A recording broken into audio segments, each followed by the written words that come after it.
Well, hello everybody. How are you today? Hi everyone.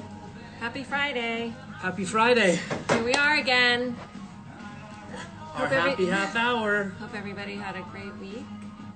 We're super excited to talk about some Roussanne today. Yeah. We had a little bit of a hiccup.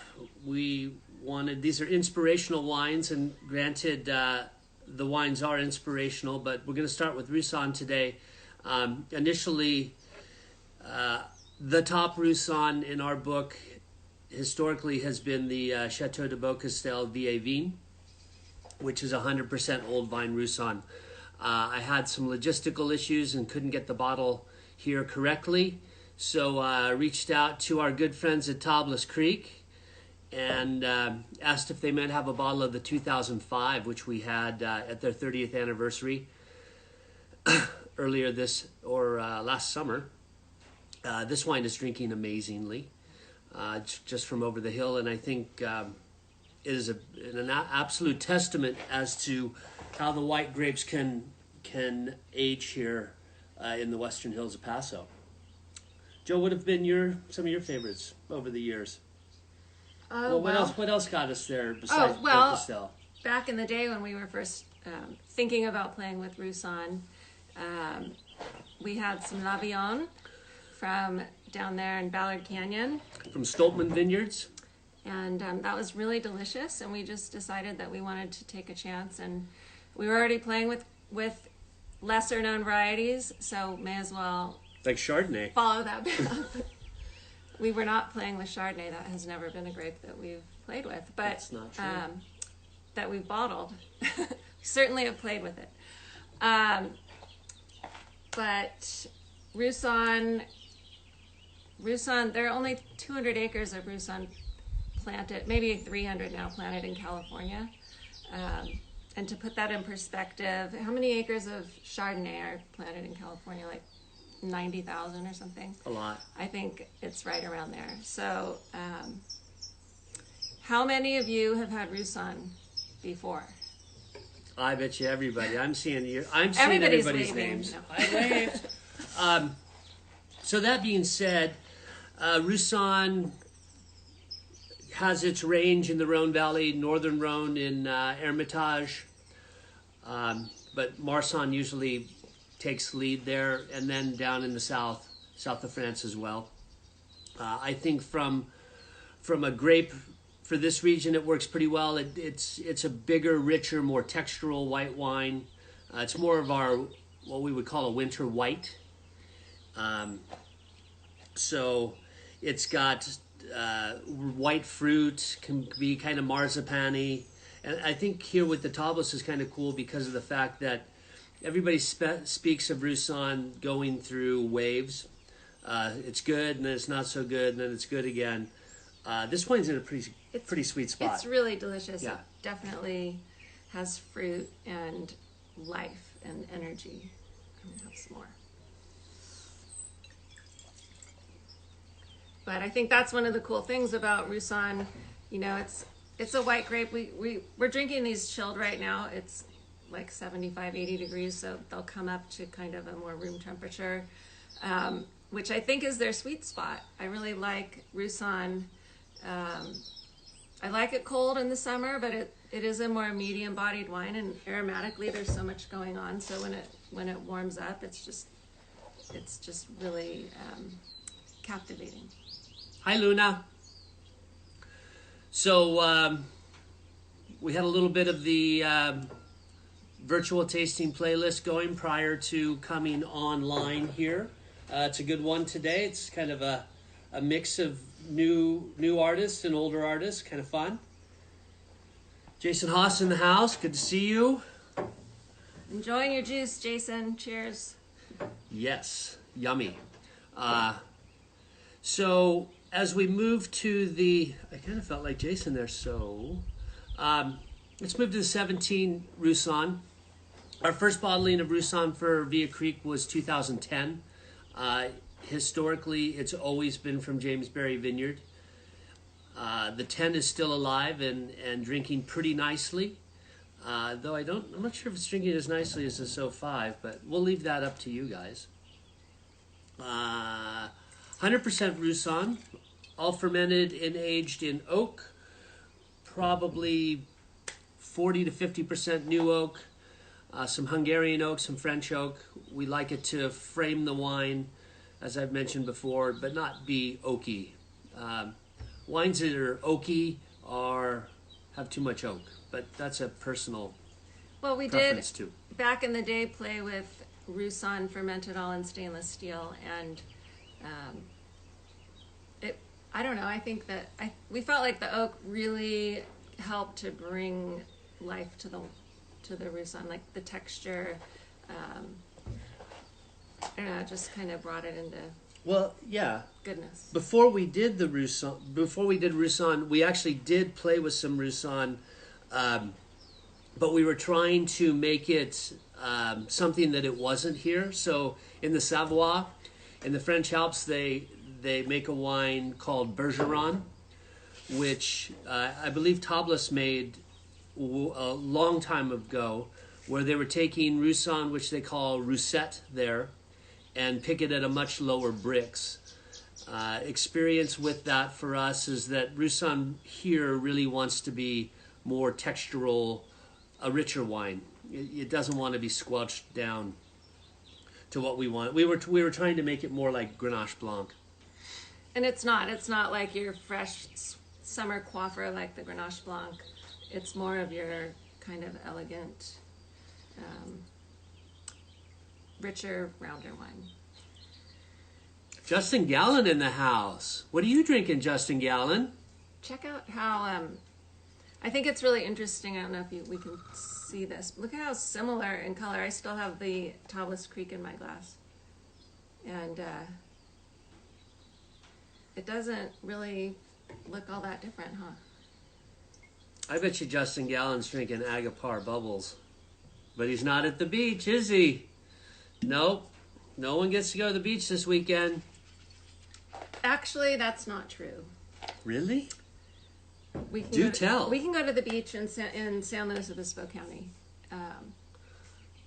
Just Southern California. They got busted. Or you got busted. Was anybody at the beach in Southern California over the weekend? Karen Royce, were you at the beach? So that's kind of our Roussanne. I would consider Roussanne to be more of a winter white wine, but it really is up to you. I mean, we know people that drink hot Cabernet on the hot summer day, so to each their own in this world of wine. And it's always okay to put ice cubes in your wine. Thomas Jefferson did it. It must be okay. Oh, I could have a few things there. So, what'd you do today, Joe? Well, I got up early, and it's a leaf day today, so I planted some lettuce. And I know it's a little bit late, but I didn't get my seeds until recently because all the seed companies have been really backed up. And yeah, these are the days where you got to spend an hour or two in the garden every day. So I started my day doing that, then worked on the website. We're coming out with a new website pretty soon. So we're kind of in transition. Our website is looking a little funky right now, but hopefully it's providing you with all the information you need. And started work on some new wine labels. Nice. So it was a busy day. It was super fun. Now we're doing this. Now we're drinking wine. Now we're drinking wine. How about some... Well, let me tell you about my day. Some red. Oh, yeah. What did you do? What did you do today? What did I do today? Tell me about your T-shirt, by the way. Oh, those of you I'm guessing you're familiar with Royal Nonsuch Farm. Anthony and Hillary Yant. Anthony used to work with us a long time ago in a galaxy far, far away. They had a baby a couple weeks ago, which we had mentioned last week, I think. And my day started off with a cup of coffee, checking in with the weather, fixed the gate, damn gate, and then took Anthony to the doctor so he could get neutered. So He's Anthony, I told him not to tell the he's recovering nicely at the whole home. world. He's got a bag of Sorry. peas on his peaches, and we raise a glass to a speedy recovery to Mr. Yont. Here's to no more babies for Anthony. Here's to being clipped. Snip doggy dog. Unless they're chickens or sheep or They got all or kinds of dogs. babies. So we threw a curveball in here. We are doing inspirational wines. We're going to play with some wines from St. Côme. Okay. But what we decided to do also, so the chosen inspiration, which is highly inspirational, Chateau de St. Côme from Gigondas, 2012. This is the Ominous Fetus bottling. So we met Louis Barroul here in Paso for Hospice de Rhone back in 2002. An extremely dynamic gentleman. His family's been farming that property for about 400 years. We really vibed with him. He and Pascal Roux, and that was a Linné Colodo dinner. We all did a dinner at the restaurant at Villa Creek, and then cross paths every couple of years. And Louis has really been an inspiration. He did a seminar for Hospice de Rhone with Dave Powell back in 2008, and you couldn't, totally birds of a feather, but from totally different nests. Mm-hmm. You know, Dave is brash and big, making these really great old vine Australian Grenaches and Shirazes, and Louis a little bit more cerebral. But one of the takeaways from that particular seminar was tasting bottlings of this wine along with some others, and he has said these wines are 100% whole bunch, so they weren't destemmed, it's all stems. And that really got me thinking, wow, you know, I think we could start to work with that here in Paso, and it would add a nice savory component, add a level of finesse, and just a little more complexity to the wine. So that's that. Yeah, Louis, if you guys have not met Louis Barroul, I highly recommend a visit to his cellar in Gigondas. We took our kids there. That was on our first trip to France together, and Henry was like 3 and Camille was 5, and Louis, first of all, Louis speaks perfect English. He's married to an English woman. And what is her first name? Oh, I believe it's Cherry. It is Cherry. What a great name. What if she married me? Her name would be Cherry. Anyways, we have and yours would be Barroul. Never mind. We have some great pictures of that visit and great memories. The Romans made wine in his cave, and he has, and there are these bins carved out in the stone that are still there in his cellar where the Romans made wine. Super cool. And then he's also a goofball and had a lot of fun with our kids. Yeah, he's got a 1 acre lawn in front of his house that all the kids in Gigondas come and play soccer at, which is nice. Anyways, he's also a biodynamic farmer, which of course we love. He's in our little club, which hopefully is getting bigger. But this is really fun tasting. I often think that our vintages have some similar characteristics. Our Grenache and the Grenache from France in the same vintage can really be similar. And maybe if you're a climate scientist or something, there's validity to that. that maybe our growing that a season. continental climate's the same as a coastally influenced Well, climate. no, I think that we always seem to be tracking the same path. But anyways, these wines are actually, I think they're kind of similar. These two wines together definitely have a common thread. So we're drinking our 2012 Willow Creek Cuvée and the Ominous Fetus. Ominous Fetus. Show the label. They did. Okay. Sorry. So this is Old Vine Grenache planted in 1902. Another great thing with Louis, when we visited him, that was I visited him. Were you all there with Pablo? Yeah, the second time we visited him. We were chatting with him about biodynamics because we were interested in getting into it. And he'd been in it about 6 or 7 years and had really started to see it transition from the vineyard into the winery. And I had asked him, I'm like, are you going to certify? And he paused for a moment and he's like, absolutely. I'm like, well, why? He's like, because all of my neighbors say they farm that way, organically and biodynamically, and they're all liars. I see them spray chemicals all the time, and I have to certify so I can work on raising the bar and hopefully have my neighbors come along with me. So, cheers to Louis on that one. Cheers. Cheers. Nice. Ooh, nice stems. Nice stemware. Who makes them, Chris? Oh, these are the Sophienwald stems that we speak about every week. Has anybody gone to their site and checked it out? Sophienwald, really great stems. Alex Kemp's probably taken a few from dinner that he got for free, and he's enjoying something yummy. Laura Hartness, you were asking about the stems. Did you get yourself some Sophienwalds? And if you did, don't tell your husband because he will shit. Yes, Mardog, he just shaved yesterday.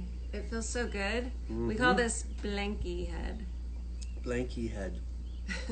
So I got a little bit of a Gorbachev too. I don't think the bird shit on my head, but it looks like it. So these wines are super similar. Mm-hmm. They've got a great savory component. They're moving into their tertiary. Who can spell tertiary? I can't. Okay. This has the St. Combe. I tasted it. I opened it a few hours ago. It's musky. And is that me or the wine? No, it definitely had like an earthier kind of smell, but at this point I feel like it's evolved to something more tropical, kind of like... Very good, Kyle. Is it jasmine? Duh. Is it jasmine? I don't know. I do want to say, though, since Alan Hamill has won, or Patty through Alan has won the last 2 weeks, we might have to disqualify you. So we'll decide. Did you see that in the terms? I didn't. You're only allowed to win twice. Yeah, it's going to be like that McMillions deal. Jesus Christ, how did Alan Hamill win all the Via Creek things? So Kyle, you get to win one more thing. I'm going to just throw something out. What time is it? 5:18. Oh, we got plenty of time. So Camille threw out a hint earlier today, and that's all I'm going to say. If you want to win the prize, which is our next wine, 2017 Willow Creek Cuvée. Oh, let's do it. Diane Goldman, how was that 2000? Oh, you haven't gotten into that 11 yet. The 11, Diane Goldman. It's probably delicious. Up in the Monterey Pebble Beach area. Delicious, by the way, the 2012. If you have any in your cellar, I think this would be a good time. Sorry to interrupt you again, but this would be a really good time to break it out. It's really, really good. And we only have, I think, 11 bottles left now. So you can't have any. Cellar, so we don't have any to sell. Unless you come here and drink it with us. All right. So back to my last comment before I was so rudely interrupted. The 2011s from Via Creek, along with the other top tier producers on the west side of Paso, are really drinking nicely right now. But right now, 17 Willow Creek Cuvée. Grenache-based blend inspired by the south of France. This is 70 Grenache, 20 Syrah, 10 Mourvèdre. It's pretty yummy. Though, yes. It just smells amazing. It's like strawberry jam. And body odor. That's me. Definitely coming from you.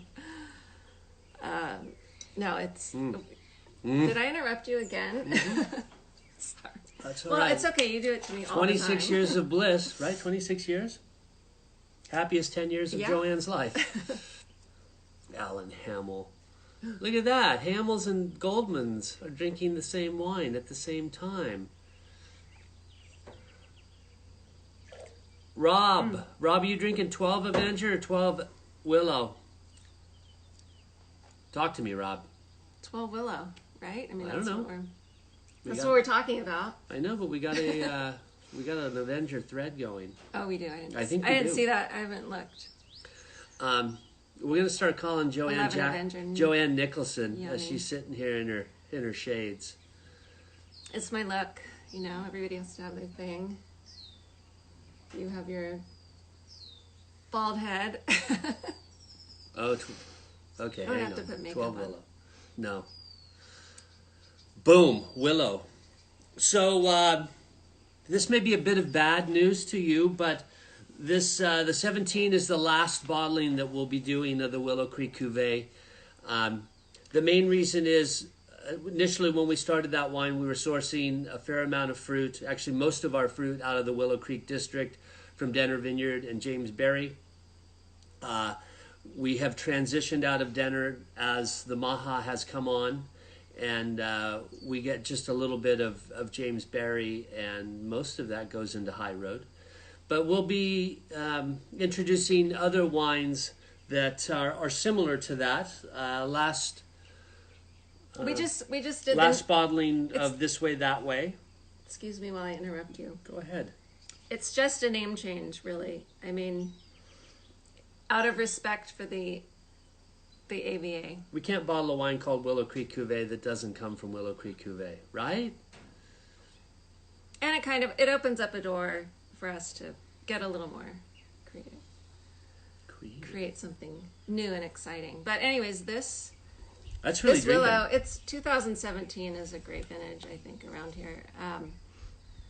It was, as we've said before, because we've had some other 17s on these Friday tastings, it was the year that broke the drought, and we had something like 30 inches of rain, and the vines were just so happy, and it ended up being a really great growing season altogether. We had it kind of cooled off, but not too cold in the fall, so it just was like a long, slow, perfect kind of growing conditions year. Rob, that's funny.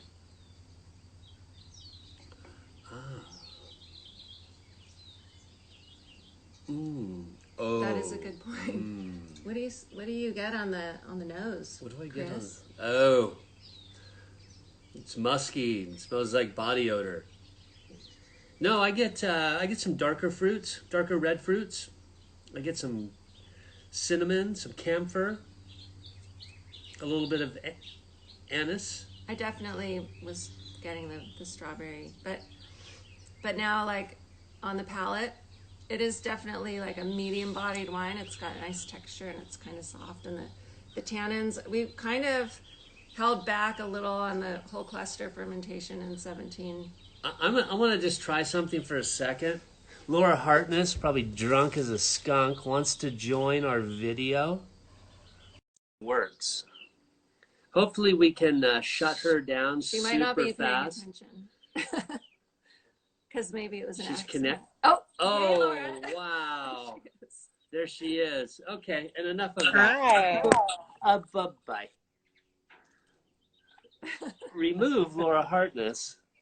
Bye-bye. Now we know that works. There's so many new things that we can find. Maha, okay, is Maha outside the Willow Creek district? Well, that's a really good question. So if you can see the reflection in my sunglasses, I'm looking at the Willow Creek district. It's right across the street, but they made the border Peachy Canyon Road. So technically we are Adelaida district, although our conditions are more similar. They just needed a hard, fast line for the definition. So we're actually, I like to think of it as our own unique. Joanne is unique. Appellation. We all are. We're all unique. Initially, when they were drafting the boundaries, it was based on watershed and soil type, and it would have gone up two ridges to the west, and all that water came down this way. I'm not in the picture, to create the Willow Creek District. But at the end of the day, the Willow Creek District is just on the other side of the street. So all kinds of great wines and great fruit coming out of the Willow Creek District, but they're just flatlanders down there in their little lower Appalachians. We're mountain people farming mountain fruit. Like our neighbors. Like our neighbors. Up there on the mountain. Dow Mountain. Oh, you endorsed them. That was not an endorsement. You said Dow Mountain. Isn't it the Hidden Mountain? Oh, I love your outfit. What does MAHA stand for? Stands for Make America Happy Again. Oops. Oh. Laura Hartness was asking about my outfit. That's all right. Let's continue on with the wine. Really quick. Hold on a second. I'm interrupting you. Outer So Nub. MAHA. Kelly Slater's brand, all 100% organic cotton. Okay, bye-bye. Your turn. Who's Kelly Slater? Professional surfer. Right. He's doing the right thing. Way to go. Back the brands that you enjoy, that have integrity in their ingredients and what they do and who they do it for and who does it for them. Put your money where your mouth is. What other little slogans are there like that? Nothing worthwhile is easy. Nothing worthwhile is easy. Don't always vote with your pocketbook. Blah, blah. So we're coming up on 5:26. We've got about 4 more minutes to go. I want to quickly say before I forget and before you interrupt me, I want to say that we're talking about the potential to reopen the tasting room soon. We're crossing our fingers that, we have plenty of outdoor space here, and just starting to think about like the precautions that we're going to take to keep everybody safe, including especially our employees. We don't want them to get COVID-19 from the guests, but no, we all need to be careful. So I think that's going to be a reality though in the next month or so.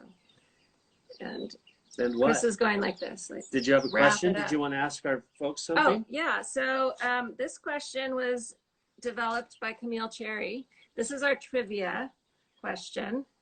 Alan, mum's the word, because you probably know the answer. What year did we plant our estate? Squirrel.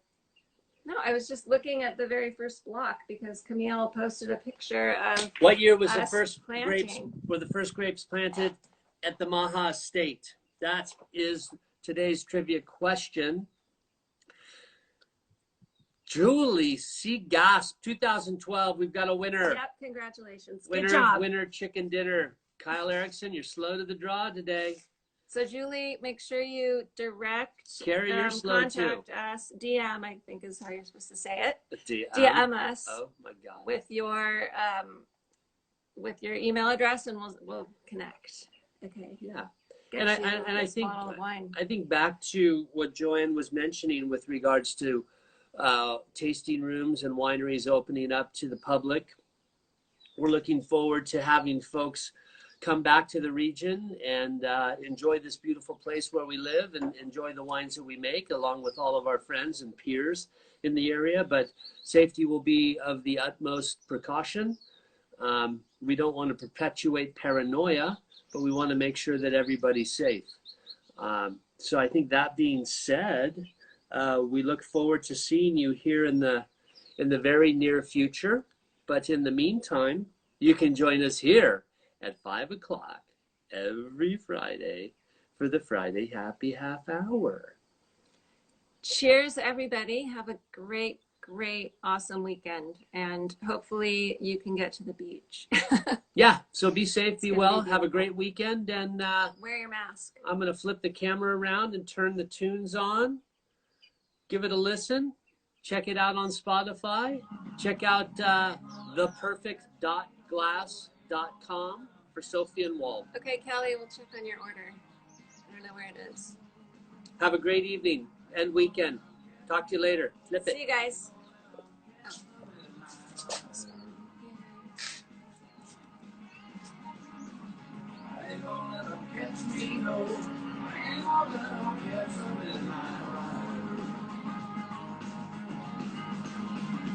Hose Master. Can you guys hear the music?